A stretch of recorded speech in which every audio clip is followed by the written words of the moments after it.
Hello friends, Spacey Ghost, back from the void, and we're talking anime, y'all. Again, I'm going from a list I have on my phone of things that I've seen. Hopefully this is interesting. The first one I have is 07 Ghost, or it's just 7 Ghost, I don't know. I always pronounced it as 07 Ghost because it has a 0 in it.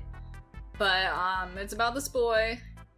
He has this mysterious eye-looking thing on his hand, and I think he has amnesia, and he's brought into this religious institution, but it's not like our kind of religious, it's like its own type of thing.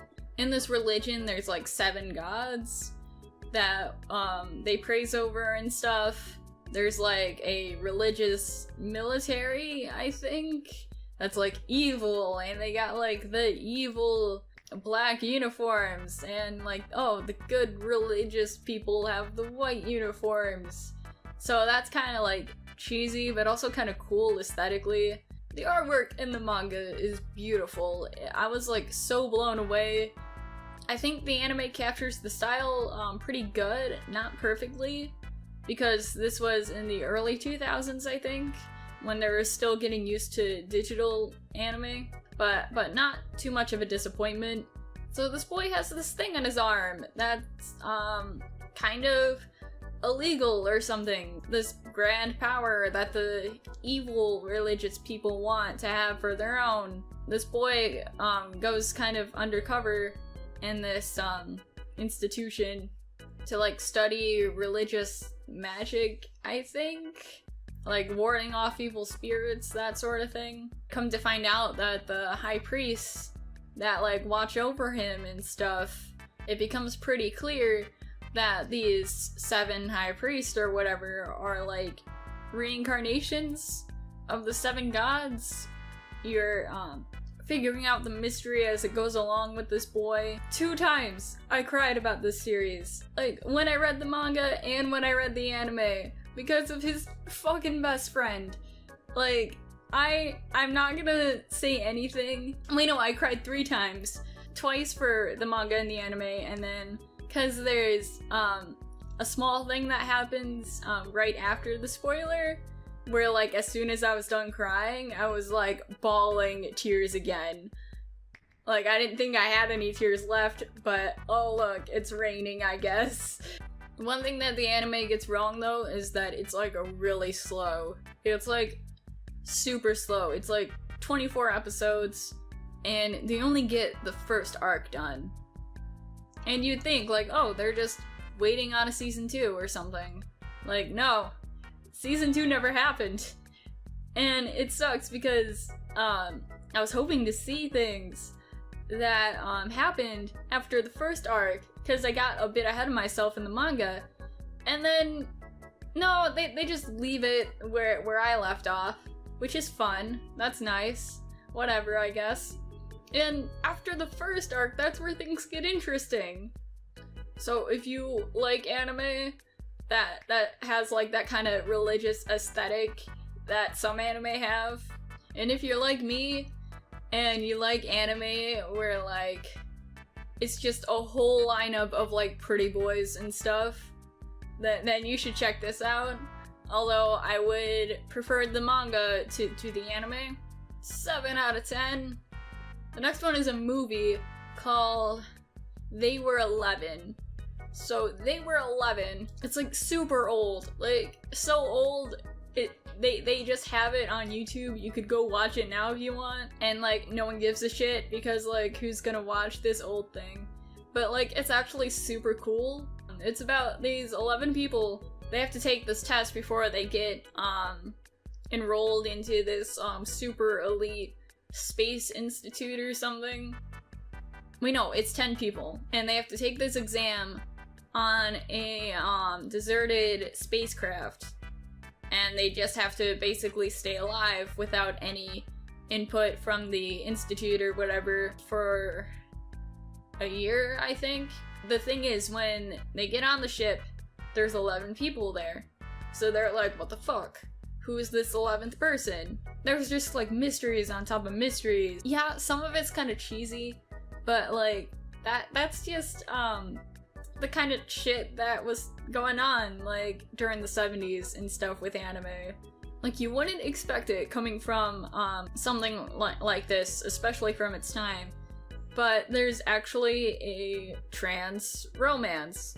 There's this one character who is currently non-binary, and their whole thing is that, they don't really get a gender until, they reach a certain age. And then it's kind of decided for them if they're male or female, which is kind of sexist, but anyways. So the whole reason this person wants to be a part of this ultra cool space institute is because they actually want to stay male and stuff. But at the same time, because this is from the 70s, and it was like a different time and stuff, you still get the whole, like, oh my gosh, trans person? Or like, oh, you're not a chick, but I lusted after you. I'm getting into, like, heavy spoilers. Like, there's this one scene that I absolutely love, where the main character is sitting alone with the, non-binary person. He just tells him, he's just like, hey, even though I'm a straight dude, I'm in love with you, even if you do, take this change, or whatnot.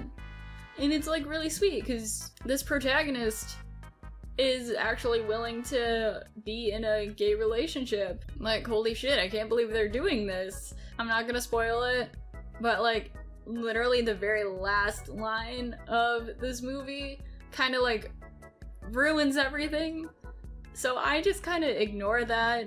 Like, that last minute, it never happened. Like, if there's any other anime that has a romance like they have in They Were 11, because they didn't know better back in the 70s, I want to know what a romance like that would be like in an anime, like a more modern, like, setting and stuff. So yeah, you like space, you like LGBT representation, thrilling mysteries, then go watch They Were 11.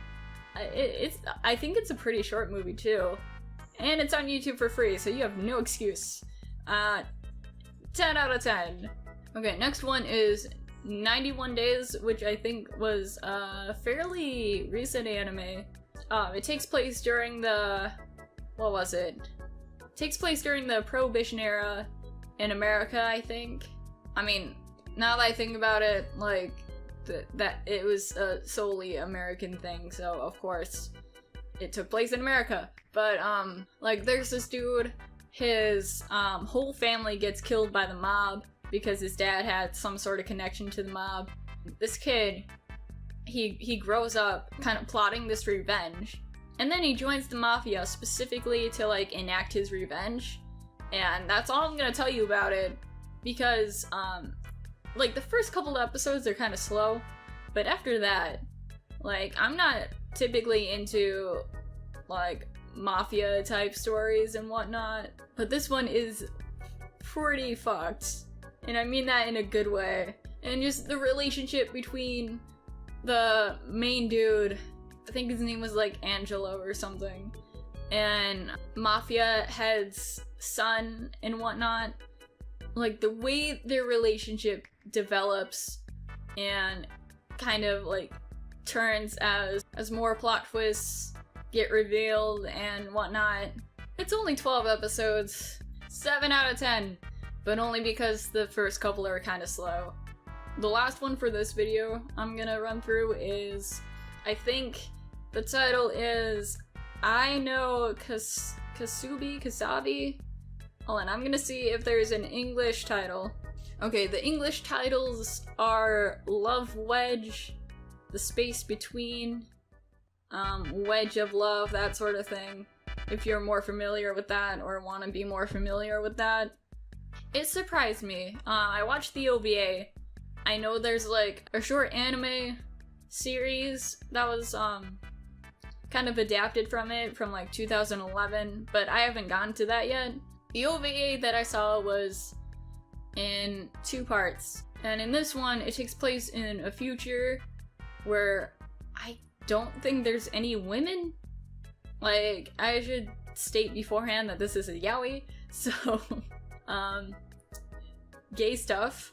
And there's like a higher class and a lower class, and the lower class are basically treated as like not even slaves, but like I think they literally call them furniture. One of the higher class dudes falls in love with a lower class dude, and you can kind of see where things go from there. I don't remember if there's any like explicit stuff in it, like when it comes to sex, but it's an interesting concept. It is a rough one to stick through though, because I was like completely bored through like the first half and then half of the second half, because it is really dull. I don't know if it's just because it's an older anime and some of them are kind of like that. I don't know if the 2011 adaptation is the same thing, but the last 10 minutes though, that's all I'm gonna say. The last 10 minutes though are worth the first like hour and a half of boredom. Like I remember, I think I was checking my phone because I was like, okay, this is almost over. Like, so far nothing's happened at all. I'm just gonna look at my messages for a second, and then I looked up, and then, like, the spoiler happened, and I was just all like, shit, I have to go back. What? Like, I was like freaking out. Like, just for the last 10 minutes alone in this, like, 2-hour OVA, like, I gave it an 8 out of 10. So, there you go.